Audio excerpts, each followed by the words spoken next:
Hello everyone, this is Mountain Connections, and turning our attention once again to health, especially cancer. More people than ever before, unfortunately, are living with cancer, and there's still quite a lot of disparities within cancer care and survivorship. I recently spoke with a cancer patient as well as a health equity person, all about what you can do about this. What do you need to know? Let's take a look. Despite breakthroughs in research that make it possible for more people to live with cancer than ever before, disparities in cancer care continue to be prevalent in the United States. According to the American Cancer Society, African Americans have the highest death rate of any racial and ethnic group in the U.S. for most cancers.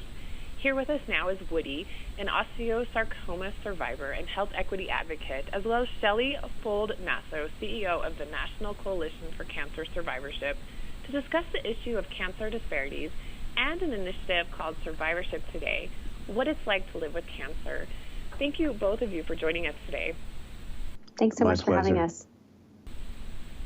Woody, let's start with you. What can you tell us about your journey with cancer and the inequality you faced in your care? As a 9-year-old, I was a runner who was chasing the wind.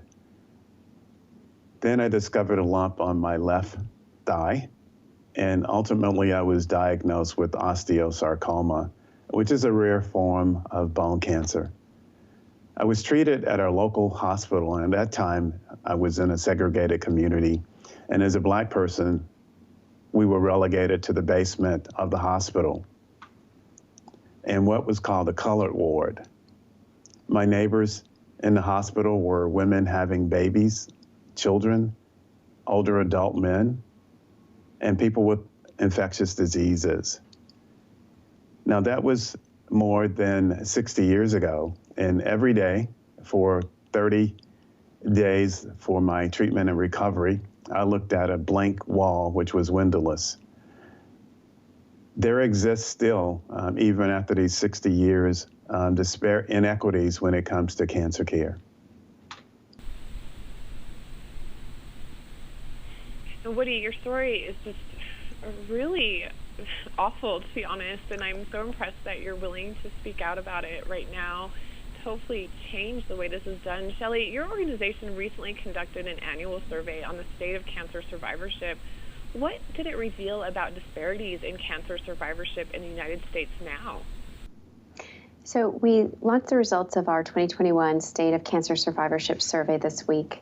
And we surveyed about 1,100 cancer survivors from across the country, all different types of cancer, different ages, different races and ethnicities.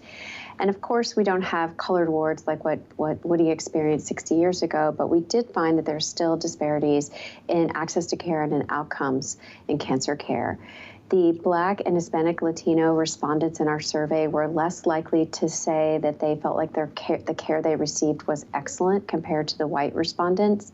And they were also less likely to say that they felt respected by the healthcare team. We also saw other disparities in terms of the physical burden of cancer, in terms of the symptoms and side effects experienced, the emotional burden of cancer and the support from one's family, and also the financial burdens in terms of being able to continue working or needing assistance.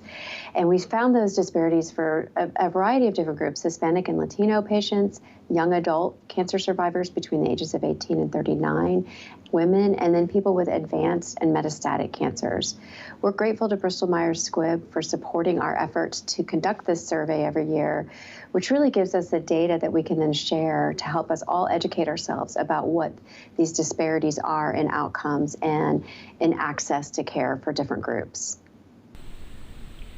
Woody, can you tell us about your work in cancer advocacy and how you are helping create an equitable framework for people living with cancer? I'm sure.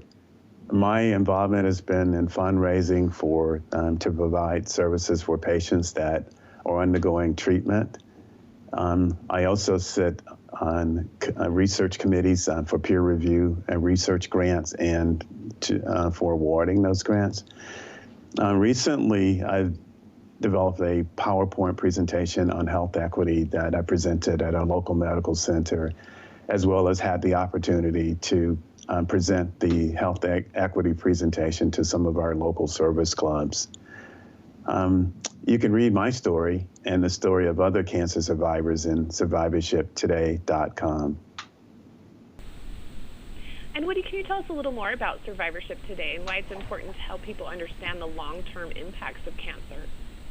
Yeah, more people are surviving cancer, and I think there are some 17 million people who are currently surviving. So that's a whole population of people who need information.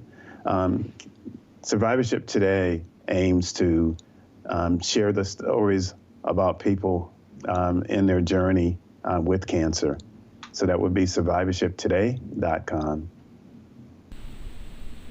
And Shelley, anywhere else that cancer survivors and their loved ones can go to hear from others and learn how we can better support the cancer survivorship community? So, Woody pointed out that there's 17 million cancer survivors, and people are living longer and have the long-term effects of their cancer treatment. There's not that many 60-year cancer survivors like Woody. But, we know that cancer has a long-term effect, and that's why survivorshiptoday.com is such a great resource, because it really helps provide information and hope to cancer survivors and their family members, and help with managing those symptoms and side effects, the long-term effects of cancer.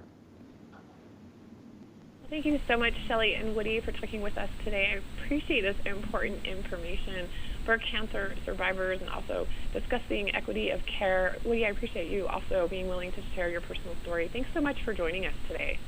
You're welcome, Christine.